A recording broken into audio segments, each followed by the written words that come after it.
News next on AM 560, The Answer.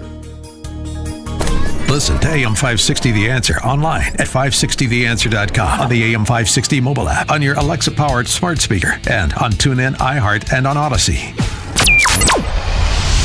This is Chicago's Morning Answer with Dan Proft and Amy Jacobson on AM 560 The Answer.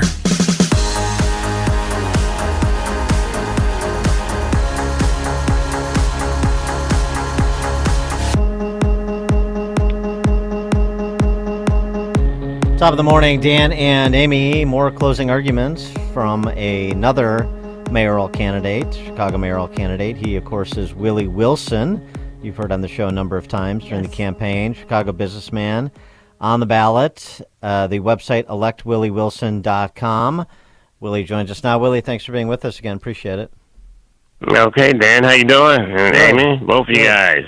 Good morning. Good. So we just talked to a Jamal Green, and talking about, the question was about if there's a black candidate who emerges in the runoff with Paul Vallis, because it's going to be Paul Vallis and then somebody else, will the all the other black candidates and sort of institutional support for black candidates, will it fold in with whoever that candidate is, whether it be you or Jamal or Brandon Johnson? Will it be black and brown versus white in the runoff? Well, Dan, I'm really not even interested in that. I'm interested in all Chicago, whether you're black, brown, white, Asian American. I'm from the Jim Crow days, and I had enough of that. I'm not going to bring it here and continue this with up north. I think somebody have to bring us all together and look at people like they are and give everybody equal opportunity, equality for everything that the system takes in office. I mean, that's why we've been campaigning in so many different areas in Chicago. I really don't even look at it that way. I don't even look at it that way when we get into conversation like that. I just say forget it. It's all of it. It's all of it Chicago. What do you say to critics who are just upset or just bewildered by the fact that you bought people gas and bought people groceries in a time of need, under this Biden administration with rising inflation rates? What do you say to them? Well, based bottom line for those guys, I've been doing it since I guess 1980. If you look at the front page article on the Wall Street Journal in 1996, we was giving away millions of dollars then. I just refuse to stop now. I mean, like, people's hungry out here, and people need gas to get to work. We done given away, I guess, in the last 35, 40 years, say $6 to $7 million around the country. And I'm not running for mayor in all those different places, and everything that I say really is documented, so it's easy to find. And people out here, the president even giving student loan. What about him? The governor. What about them doing things and they get ready to get elected? But I've been consistent, so they gonna complain whether you do good or do bad. So I just decided, look, I'm gonna just do good. Let them complain when we do good. You're one of the more successful black businessmen in Chicago. Why don't we see other business leaders in Chicago endorsing, black, white, or other, endorsing your candidacy? I really, Dan, I don't even really take any money from anybody. Well, you pretty much black or white. If you want to give $500, $1,000, or a few dollars here and there, that's fine. But $100,000, $1 million, I would not take that. I just don't think that is the right way to go for me. I'm not talking about just campaign donations. I mean, why don't we see John Rogers, for example, standing behind a podium with you saying Willie Wilson's my guy, or other business leaders in the city? Well, what I was coming to with that comment was that I'm not that interested in it, to be honest with you. Those guys do what they do. I go to the community and, the grassroots of the community, help those who really needs it. To get up with me and they don't help the community, I'd rather not even have them up there. you know. Well, So so- I don't really run in that circle like, and I'm not knocking one way or another, but I just don't Okay. I don't even care for it, you know. Okay, fair. But so then, how do you put together a broad-based coalition, or do you feel you have put together a broad-based coalition to get into the runoff tomorrow? We put we know we've been endorsed by the Congress of Polish American and the Italian American Latina Minister Coalition and the Filipina. I think we did a good job of that, and we have a lot of course the African American people as well, ministers. But I think we got to go with the people first, and let the people take then straighten the rest of it out. I think that we've done that in business. We've done that in business worldwide. And my business is not just to, cater to African Americans, cater to everybody, even international. And we've done a good job of that. We just don't take, for self. We give 100% of every penny we make now to the community. And so I think we can put it together by putting the community together, let the community accept you, by showing your good deed and your good work. And after you do that, then they would come together. I mean, I like the policemen. I'm pro-policeman. I'm pro-community, too. I hold everybody accountable. But yet and all, it used to not always been that way. I had to get out here and work hard and show first that, hey, here's what I'm about. And once people find out what I'm about, and then I find out what them about, then we be able to pull things together and come together and make things work.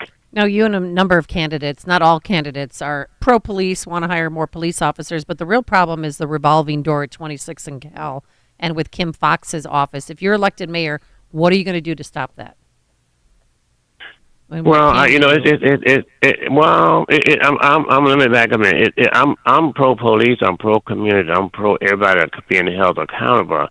I think what have happened is that if you Democrat or Republican, a lot of time the people who Democrat go with the Democratic Party. A lot of Republicans go Republican too. I'm just pro people, so it ain't one person issue. It is a big issue. Of course, the Democrats been in charge for I don't know how many years in Illinois. So we got issue. I think it's more than just Kim Foxx. Kim Foxx goes with the party, and other people go with the party also. We just don't communicate together. I really believe that. And I understand that look, people don't like what she do, and I happen to know Kim Foxx, and I agree and disagree with some of the things that she does. And same thing with it was with the Daily and other people too. I'm kind of like pro people. I just believe we can pull it together if we talk and communicate more together. I think it's bigger than her. I think it's an assistant. It's some people. It's an assistant. We don't attack an assistant, then we can't make it work. So we have to take a look at that approach and get that straightened out, and then I think people will fall in line. One last thing too is how can you ever get a system straightened out? Like you got most of these politicians running for office, not only for mayor, but other things too. But in this case, mayor. They're taking a paycheck from a citizen where people can't even buy eggs to eat breakfast in the morning for the kids. And they're taking a paycheck. And they're giving themselves a raise. Like this mayor now, she giving herself an automatic raise, which she won't be there enough to enjoy it out tomorrow night. And the other politicians doing it too. That's a system situation that we have to all got to work on and get straightened out. I just think that's what our biggest problem is. I don't think it's one person. I think it's a system that we got to work on and get straightened out. So would you not take a salary? Would you not accept campaign contributions from public sector unions if you're mayor? No way. I do not accept. I would not take a salary, period. And I've said that all along. I'm not looking to get a salary. I'm not looking to be owned by union or anybody else.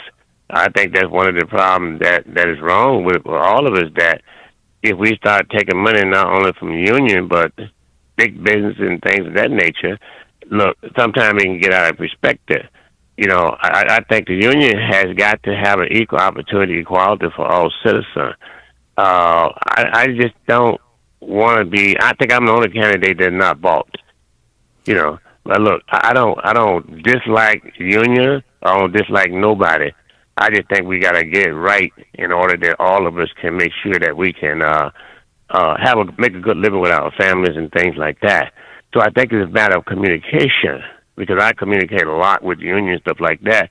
But if they come up and give me $1 million, no, I politely say I don't think so. I have my own money. If I didn't have my own money, it may be a different thing. But I have my own money, and since I'm so used to giving, I'd rather just continue to do that. When you talk about the system, it reminds me a little bit of this piece we referenced earlier in the show. Michael Moritz, who is a billionaire in San Francisco, wrote this piece in the New York Times. Even Democrats like me are fed up with San Francisco. Excuse me. And he writes, San Francisco has become a prized example of how we Democrats have become our own worst enemy. Causes we've long espoused, respect for human rights, housing that's within reach for most people, care for the mentally ill, have all been crippled by a small coterie who knows how to bend governments to its will. He says that San Francisco has become subject over the last 40 years to a tyranny of the minority. Is that what you're saying when you're talking about the system in Chicago, how it operates? Well, I'm talking about this here.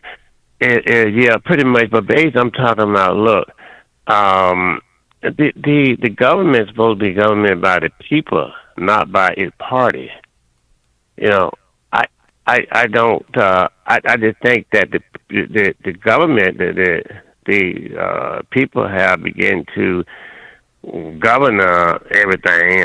The rules, the regulations have forgotten about the people and have shut them out. And so it's kind of like that. I think that it's broken. But then again, too, Dan, I think that my background from where I come is totally different than anybody else that I know of in politicians today. Because I'm from South. I was raised in Jim Crow. I got a 7th grade education, man, with my home. I've seen it all pretty much.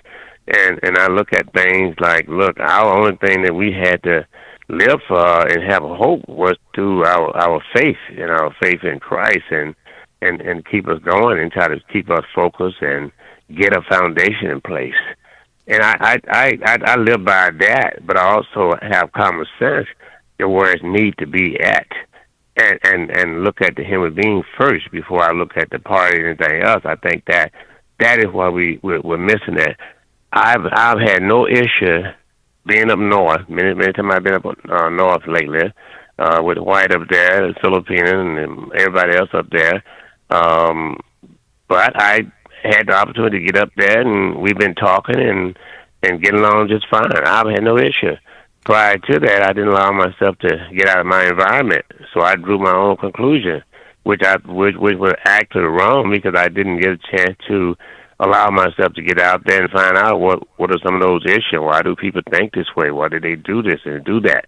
And I come to the conclusion is that, look, you done put the party first versus the people, and we must all look at people as human beings, regardless of what our issues are, and get together and talk and work them out. You received a lot of criticism from other candidates for when you were talking about public safety. You talked about chasing criminals down like rabbits, and that was seen as I guess lacking concern or callousness. Do you regret that statement? No, I do not. Let me say what I said. I had a 20-year-old kid shot and killed by gun violence. Today, a lot of people get their kid, loved one, shot and killed, and nobody would catch him. So that's what I'm relating to. Nobody catched him, and they just continue the next day or next month continue to go and kill people, and that's wrong. I think that this administration here is more concerned about the people who commit the crime, the sympathy that is, versus the one for the victim. I get tired of seeing people lower their kid down into the grave. That's hurt, and nobody get caught. All this administration do right now is just complaint. Look, if anybody understands races and things of that nature, it's me. So that statement that I made, I stand by that. You have to catch these particular people, and when I said chase down like a rabbit and caught, look, you must catch these people. Chicago is scared. Everybody's scared. They broke in my car at a service station a few months back, and I knew they was out there, and I didn't go out there and do anything about it. I just let them take what they wanted to take, and they. Mayor Lightfoot. I didn't want the problem. Yeah, I'm glad you're okay from that. And Mayor Lightfoot recently said it's going to be a two-person race between her and Paul Vallis. Why is she wrong? Well, nobody going. Mayor Lightfoot got until tomorrow, and she'll be gone. Mark my words for it. And you said you'd help her pack and go move back to Ohio. I saw you when you were at you were attending a church service last weekend. It was pretty comical. I mean, it was nice of you. Pay for the moving costs. Yeah, you said you'd have police help her escort her out of the state. Back to Ohio. She don't belong in Chicago. She's not Chicago. She mixed up. She confused. This lady can't even have her own people to work for her. The policemen turn their back against her, the people who protect us. This lady have total lawsuit, and I made a hell of a mistake when I supported that woman, and I regret it, and so she's gone after tomorrow night, and I don't know who's going to win the race tomorrow night, but I intend to win it myself. We feel good about where we at, so far, but nevertheless, whichever way it comes out, we'll help. But I say that we're going to win it. I think some of these polls. I've never seen a ridiculous polls like they've been. It don't make sense. They got you up one day, they got you down, they all false. But most of the polls, I think, is lack of these owners' lack of integrity, because they supporting the candidate and they do their own poll. Our poll tells us different, but I don't even put them out. I just say, hey, look, we go ahead and do our thing. But now the mayor is going out tomorrow night. We won't have to worry about her no more. All right. I'm not sure Ohio wants to take her back either, but we'll see how that goes. Willie Wilson, a Chicago businessman. He's mayoral candidate, as everyone knows. ElectWillieWilson.com is the campaign website. Willie, thanks for joining us. Good luck tomorrow. Hey, thank you. Thank you very much. Appreciate y'all. Yeah, God bless. Thank you. And he joined us on our turnkey.pro answer line. Listen to podcasts of Dan and Amy from the AM 560 mobile app. Download it today at 560theanswer.com/mobile. Relief Factor, pain relief that's natural, pain relief that works, and pain relief that attacks the source of the pain. That's the experience of tens of thousands of Americans who are taking Relief Factor right now. See their incredible video endorsements at relieffactor.com and then order your 3-week quick starter pack for just $19.95. That's less than $1 a day. Find out if it can work for you like it works for me by ordering your 3-week quick starter pack today. relieffactor.com, relieffactor.com. Be the next success story.